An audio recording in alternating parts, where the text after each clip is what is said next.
आप लोगों के सामने मैं हाथ जोड़ के कि मेरे पास एक ही घर था, मुझे वो मेरा घर दिलवा दे, बस ये चाहती हूँ।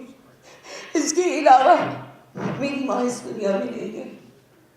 अभी रिसेंटली मेरे भाई जमान भाई की डेथ हुई है। 5वें हफ्ते मेरे वालिद साहब की भी डेथ हो गई। मैं तो अभी इन्हीं दुखों में से नहीं निकली। मेरे साथ बैंक ने बहुत बड़ा फ्रॉड किया है शम्सी के साथ मिलके। आजकल अभी तो खैर सर्वाइवल भी हो गया है और रिवाइवल भी हो गया बहुत अच्छा इंडस्ट्री का, लेकिन पिछले 5-6-7 साल में बहुत बुरे हालात थे जिस वजह से मैंने मूवीज़ में काम करना छोड़ दिया था। सब कहते थे, मैं नहीं कहती कि आप मॉर्निंग शोज़ की क्वीन है। मेरे पास एक घर है जो कि 16-17 साल की जो मेरी मेहनत है।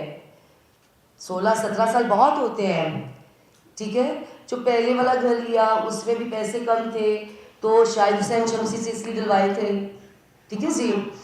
और जब वो घर लिया 1 करोड़ का तो 1 करोड़ इकट्ठा हो गया। जब बेचा तो एक इकट्ठी अमाउंट आ गई। तो 2.25 करोड़ का घर जो मुझे शम्सी से 2.5 करोड़ में लेना पड़ा क्योंकि 18 महीने के लिए उसने अपनी इन्वेस्टमेंट की थी। मेरे साथ की जो फिल्म स्टार्स हैं उनके पास तो बेतहाशा घर है। ये शम्सी ने लिखा हुआ है मेरा लेन देन फैसल बैंक के साथ है और फैसल बैंक से जो मैंने लिया दिया है वो देने का मकरूज मैं हूँ, ना कि फिल्म स्टार लैला, ठीक है जी।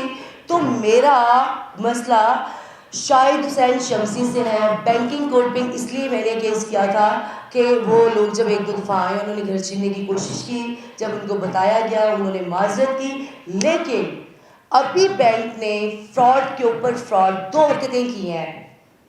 झूठी ऑप्शन जिसकी वजह से मैंने हाई कोर्ट में रिट की और उस रिट का कोई हतमी फैसला आने से पहले बैंक ने बैलेफ डाल दिया।